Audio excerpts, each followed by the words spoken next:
Hello everyone and welcome to Who Wore It Better, the weekly segment which I review Raw and Smackdown back to back and try and figure out which show won for the week. Let's get right down to it. Raw begins with Dean Ambrose making his way to the ring with a chair in hand. He's calling it Steely Dan here in the music city of Nashville. He's calling out Miz and the Miz Taraj, but Seth Rollins comes out instead. And Seth Rollins basically says, I'm going to go after the Miz eventually myself. Are you going to be in my way or by my side? And Dean Ambrose brings up all the bad blood these two have had over the years since the Shield broke up. And Seth Rollins then, for the first time, publicly apologizes to everyone, to Dean and everyone else, for what he did breaking up the Shield. He has to live with that every day of his life, he says. And I think this is really cool what they're doing. Like, this is probably one of the best developed angles right now on Raw, is the continuing evolution of the relationship between Rollins and Ambrose specifically, because, over the last, 6 months or so, we're seeing Rollins trying to make amends and make good on, and trying do good in response to the bad he did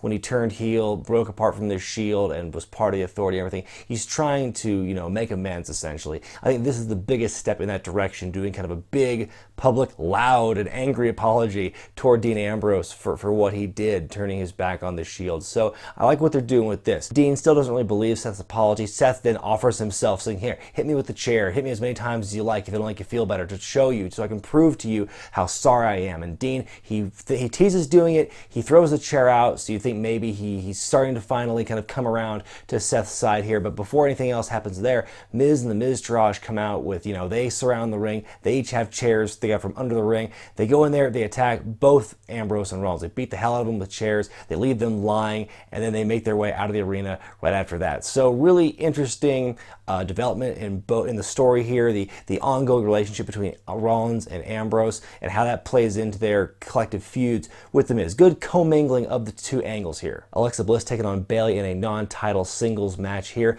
Earlier in the match, Nia Jax makes her way to the ring to help out Alexa Bliss. After that happens, Sasha Banks comes out to even the odds, and while they're fighting on the outside, the distraction allows Bayley to roll up Alexa in a small package, kick out, belly to belly, and Bayley wins the match. Another victory over the women's champion, again with assistance from Sasha Banks. Haven't we seen this before somewhat recently between these two? I feel like we're getting a lot of rinse and repeat with Bayley at this point. And then later in the night, Kurt Angle makes a match between Sasha Banks and Bayley for Raw next week for the #1 contendership for Alexa Bliss's championship. I wonder. Cruiserweight time, Brian Kendrick and Drew Gulak taking on Mustafa Ali and Jack Gallagher. I missed this match because my DVR screwed up and pretty much skipped the entire first hour of Raw. I jumped into the middle of the Enzo promo in the second hour. So I missed this match, and it wasn't on Hulu either, so I couldn't catch up with that either. So I missed the match. All I do know is that Ali and Gallagher win the match. And I'll say this, if WWE isn't willing to change the colors for the Cruiserweights anymore, then neither will I.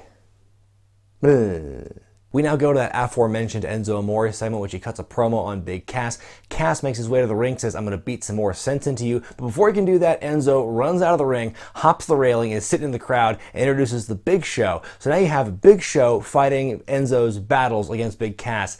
Isn't this the exact same reason Big Cass left Enzo in the first place? Because he was tired of fighting Enzo's battles.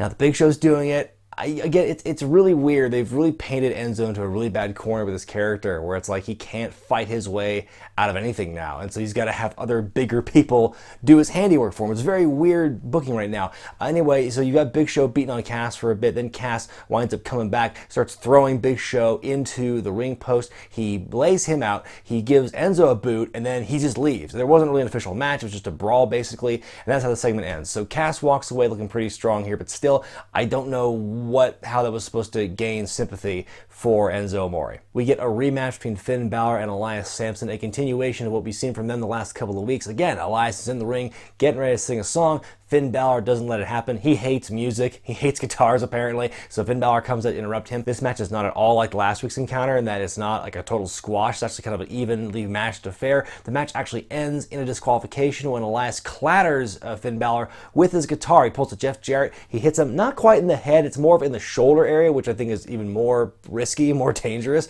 Hits him right in the shoulder with the guitar. It shatters. Finn gets a nice gash on the side of his head from the impact. And so Elias gets DQ'd. I guess he just walks off. Then you get Bray Wyatt teleporting onto the screen, and he just laughs and laughs and laughs, and he says he must feed his soul by putting Finn Balor in more pain. So we've got a match announced for next week, a no disqualification match. Again, Elias Samson, Finn Balor. You gotta wonder if Bray Wyatt will play a role in that particular match. I think it'd be actually kind of cool if you had Elias Samson, not necessarily as a Wyatt family member, not a full-fledged member on the level of Luke Harper or, Eric Rowan, but just kind of like an underling, kind of like a lieutenant, or just kind of like some satellite member, someone who does the occasional bidding, kind of like a mercenary kind of thing for Bray Wyatt. Cruiserweight time once again as Akira Tozawa takes on Daivari in singles action. Daivari is dedicating this match to an Iranian Olympic gold medalist whose name escapes me at the moment, but kind of a random shout out. Let's invoke the name of this legitimate Iranian Olympic gold medalist. Unless this guy's getting signed soon, I don't know what the point was to invoking his name. Daivari's working Akira's shoulder pretty aggressively in this match. Titus O'Neil's at ringside and gets nervous for his client, so he gets on the apron and tells the referee to stop the match. He's essentially throwing in the towel for Akira. So the referee calls for the bell. The match just ends prematurely. Akira doesn't know what's happening, but the referee calls it for Daivari, so he wins the match. Akira is furious at Titus, but Titus is just protecting his investment. He wants his health. He's looking out for his health and well-being as a future investment. The crowd don't really care. Time now for the reason everyone's watching Raw this week. Kurt Angle comes clean about his sordid past that could ruin his career and ruin his life and everything like that. So he comes out, first of all, I have to say, and this is kind of pot calling the kettle black here, but I thought I had a problem saying WWE. Kurt Angle, he's a whole other beast when it comes to saying the three letters of the company that employs him. Between like what I've heard from him live last couple of weeks and then the 24 documentary that aired last week on the network, man, he has a hard time saying those three letters, isn't it? So anyway, he comes out and says, several years ago, I dated this girl in college at Clarion University, and it turns out, I found out recently that 9 months after our last date, very interesting timing of that, she gives birth to my child. And so, I'm going to bring him out now. He lists all his credentials off. You may know him as Jason Jordan. So this is the big reveal. His biological son in kayfabe mode is Jason Jordan, who people always kind of like made jokes in the past about his resemblance to Kurt Angle. And now it's kind of, art imitating life or life imitating art, where it's like we're going to incorporate that in the storyline now. If only we got the Darren Young, John Cena, long lost half sibling storyline. But that's neither here nor there. So we got Jason Jordan now is revealed as the long lost or estranged or just now recently discovered illegitimate son of Kurt Angle. So they have a big hug in the middle of the ring and everyone's happy and everything. How convenient is it, by the way, that they have someone who's already signed to a WWE contract who's been revealed as Kurt Angle's son? Oh, the coincidences. Very curious to see where Corey Graves fit in with this, because they bring up how he's a mutual friend of Angle's and Graves, or Angle's and Angle and Jordan, I should say. But like, there's got to be more to it than that, I would think. And here's the thing, a lot of people, I think, are kind of quick to poo-poo on this development. Say, oh, Jason Jordan, this is dumb. At the same time, though, I think at least it's not the obvious something Stephanie. At least we haven't gotten to that. Do I like the Jason Jordan reveal? I don't hate it. I don't think there's really any option you could have come up with that would have been universally satisfying, honestly. And I think here's the thing with this. This is not the final chapter. This is not the last part of the story of the Kurt Angle saga. This is not where it ends. Jason Jordan is going to get a nice little push out of this, I would hope, by being associated with Kurt Angle. I think it sucks they have to break up American Alpha to do it. They sure hate tag teams in WWE. They're breaking up tag teams left and right. So now Chad Gable is on an island all by himself on SmackDown. There's going to be more to this. This is going to go for a couple of months, and then something's going to happen. Some new wrinkle is going to happen in this relationship that will change things. I don't know what it is, but like, this is not the end point. It's not going to end with Jason Jordan's Kurt Angle's son, the end, happily ever after. There's more to it than this. So I'm going to remain cautiously optimistic about it and think, this isn't the end. This isn't the final crescendo. There's going to be more to this, and we have to wait and see where this goes. I am excited for it. I'm optimistic about it. Again, it's not Stephanie related right now, and Dixie Carter was in no way involved, so that anyone who bet that, but it was, so I'm very curious to see where this goes. The Hardy Boys take on the Revival in a fallout from last week's beatdown on Raw. Everything starts out as kind of a brawl at the beginning, but then it settles down to an actual wrestling match. The Revival is working over Matt's knee. Really good good tag team action between both teams, especially the Revival doing more of that awesome double team chicanery that they were known for in NXT. Just non-stop references to the Minnesota Wrecking Crew. Booker T cannot shut up about the Minnesota Wrecking Crew in comparison to the Revival here. The match ends when Jeff gets the hot tag. He's going to go for the Swanton, but Wilder's on the outside, crotches Jeff while Matt is hobbling and distracts the referee. Dawson pins Jeff, and the Revival wins, and he gets a nice feather in their cap and a really solid tag team match. Main event time, Roman Reigns taking on Samoa Joe for the #1 contendership for Brock Lesnar's Universal Championship. More of that just hard-hitting physical action we've come to expect from both these guys. We've seen this time and time again in their previous encounters, which Joe has won both of them. The whole story here is, can Roman Reigns finally get over the hump and beat Samoa Joe in this match? Some big collisions on the outside by both men. At one point, Roman's going for a drive-by, but he's intercepted by a Samoa Joe clothesline, followed by another strike by Samoa Joe. Then Roman gets up, clotheslines Joe, and it's a double down. Back in the ring, Roman hits a Superman punch on Samoa Joe. Joe kicks out, but before anything else can happen from there, Braun Strowman's music blasts in the arena, and the fans go nuts because here comes Braun Strowman, fresh off of his survival from Roman Reigns' attempted murder at Great Balls of Fire, showing no real signs of damage or wear or tear, just bounds into the ring and kills both of them. Kills Roman Reigns, kills Samoa Joe. I don't think a bell ever sounded. I'm pretty sure the match got thrown out at this point. So I don't know where they're going to go with this at SummerSlam. If they don't put Braun Strowman in the title picture at SummerSlam, I will be shocked. I think the natural thing to suspect would be some kind of four-way between Strowman, Roman, Joe, and Lesnar. I think that makes the most sense because obviously the #1 contendership match, like I predicted, I think a lot of other people would call, like it didn't end conclusively. No duh. If you're gonna telegraph a #1 contendership match, then that's just the rule now. It never ends clean, and so it's always going to be turned into a multi-man. Thank God it's not a five-way. SmackDown begins as the Singh brothers welcome the WWE champion Jinder Mahal, who comes out. They do the whole 360 shot of him, and then it's the first time you see the Punjabi Prison set up in the middle of the ring. There's the inner structure, there's the outer structure above it. Jesus Christ, this thing is bigger than I remember it being. Jinder Mahal makes his way into the ring. They're all in there. The spooky music plays as the outer structure lowers and encapsulates them all in the Punjabi Prison. Jinder's voice cannot stop cracking if he tried. He's kind of otherwise good promo here. He says he's going to actually hit Randy Orton with the Colossus on the top of the structure, which if he were able to pull that off, holy shit. Randy Orton interrupts and cuts a really strong promo here. In my opinion, one of the better ones he's done in a long time because he walks his way to the ring. He says, you know,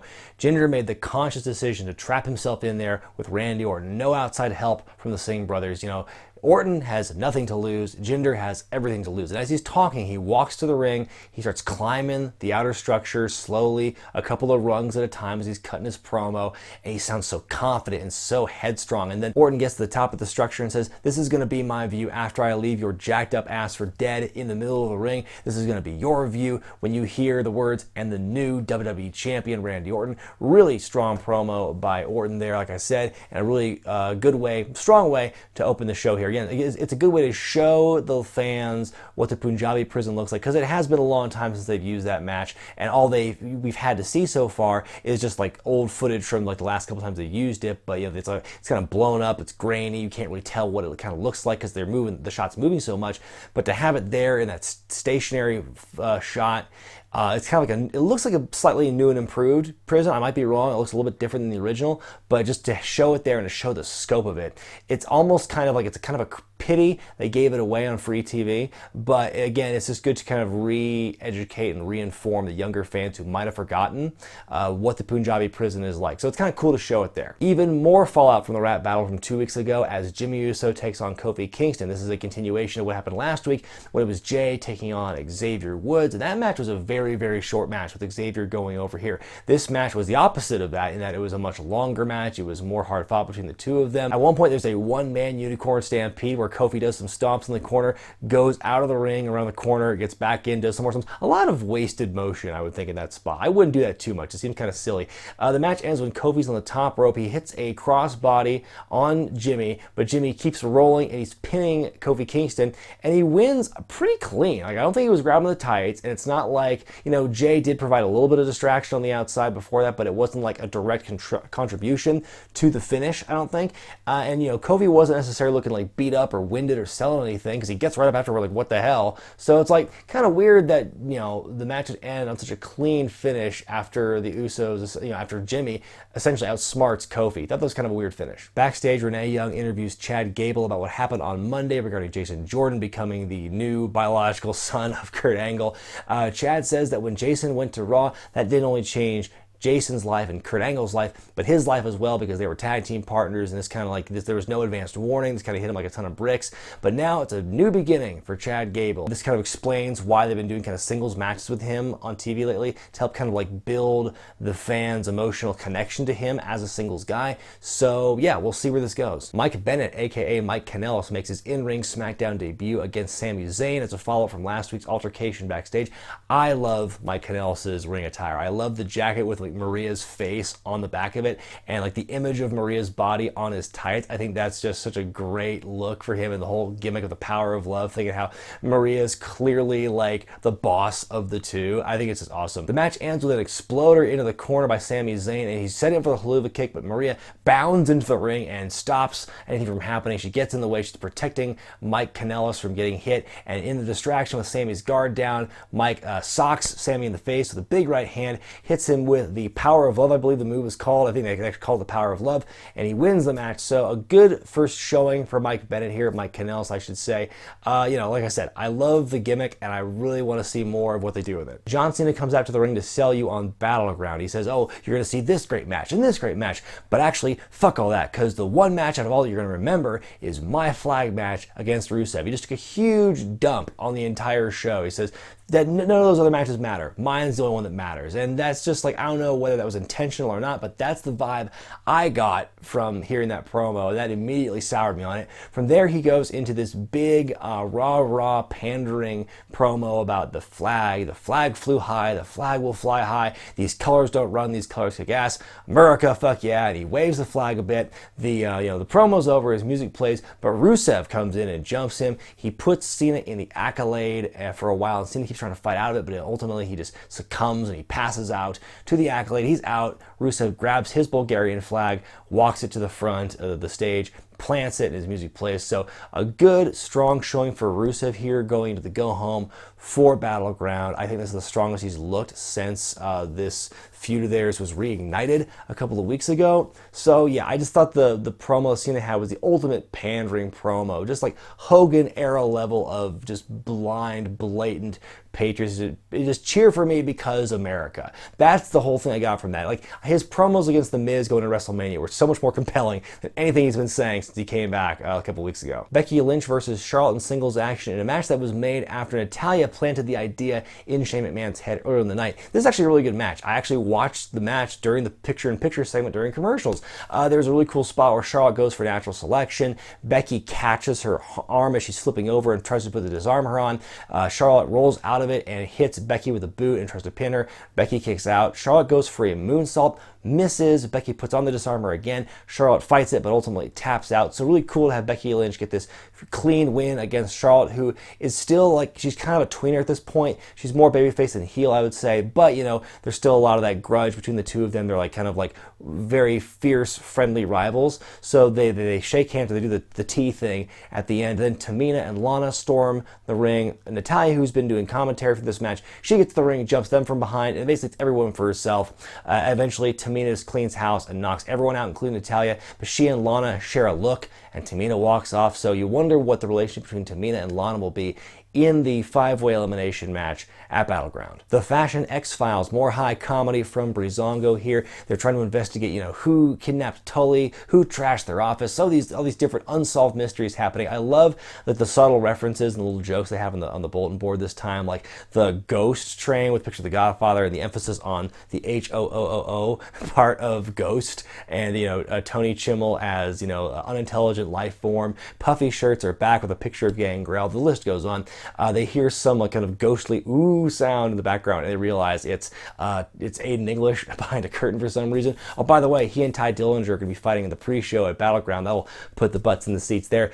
Someone comes in with a package. They sign for it, and it's the severed head of Tully. It's like all of a sudden they take a page from Seven, which has nothing to do with the X-Files. It's like a totally different movie, a totally different kind of story being told here. So severed horse head, stuffed horse head in the box, and the note says Battleground. This ends Sunday. Who could this? It'd be so funny if it was the Ascension again. Main event time, AJ Styles and Shinsuke Nakamura take on Kevin Owens and Baron Corbin in a match they said was for the first time ever, but is that really the case? Because I know that Shinsuke and AJ have teamed up very recently, and I don't know who else on the heel side of the spectrum they could have wrestled against except for Kevin Owens and Baron Corbin, so maybe I'm wrong, maybe it actually is the first time, but it feels like a lot of deja vu. That's the whole thing I got from this. I just felt, honestly, really bored watching this match because I feel they have not done a very good job building either of these storylines. This match in particular on this night, like, would it have killed them to put some promo time into the build for this? They had a lot of other promos going up for other things, but I felt like, man, just a little more backstory, a little more build and hype for this particular match would have really helped. I will say though, the finish of this match was really exciting, not just because of the action involved, but also you could tell they were racing against the clock. It's like, shit, we gotta hurry up because the season premiere shooter's on in 90 seconds. We gotta get going. So they're very rushed here. You can feel like Shinsuke is getting dumped over the timekeeper's wall by Baron Corbin. Styles and Corbin are fighting, and then like when Styles' back is turned, there's a blind tag by Kevin Owens. Styles is gonna go over the Styles Clash on Corbin, then KO knocks out AJ Styles, hits him with a pop-up powerbomb to win the match. So again, the heels have some good momentum going into this match, but man, except for the finish, I don't really care about this match. Time now for me to decide who won for the week, Raw or SmackDown. And folks, this is unprecedented. I can't remember the last time a streak has gone on so long here on this segment. I have to give Raw the win once again because I feel like it's still SmackDown, still spinning their wheels. I hope something changes drastically after Battleground because it just feels like the same stuff every week. You know, Raw at least has the progression of Dean Ambrose and Seth Rollins and their relationship as, you know, former brothers, bitter rivals, trying to forge something again after all this with their mutual hatred of The Miz. I like the Kurt Angle segment with Jason Jordan. Yeah, it's like it might not be the most dramatic, earth-shattering thing that's happened, but again, not Stephanie, and there's room to grow with this segment, with this revelation as well. Hardy's Revival was a good tag team match. The main event in general, but specifically Strowman's return and just his dominance is great.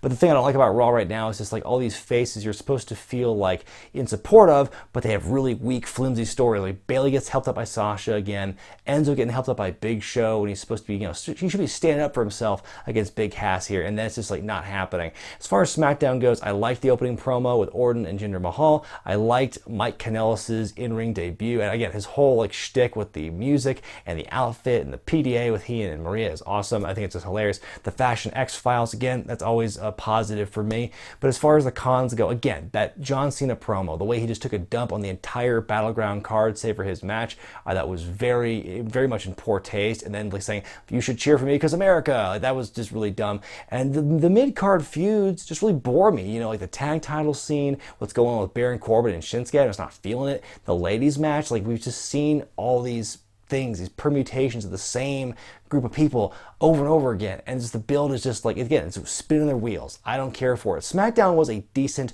go-home show, but Raw still has more interesting things going for it. SmackDown has a lot of seeds being planted here and there, but I'm not gonna give SmackDown the win for seeds. Like, I want to see where this goes after Battleground leading to SummerSlam. That's the only way at this point I'm going to consider SmackDown as a better show if they finally get out of the rut they've been in since Backlash. Let me know what you think about Raw and SmackDown this week in the comments section below, and be sure to vote which show you thought was better in the gimmick in the upper right hand corner of your screen. Be sure to thumbs up this video if you like it, subscribe to Wrestling with Regret, buy the t-shirts at ProWrestlingTees.com, and check out Patreon.com/WrestlingWithRegret for exclusive perks and some additional content.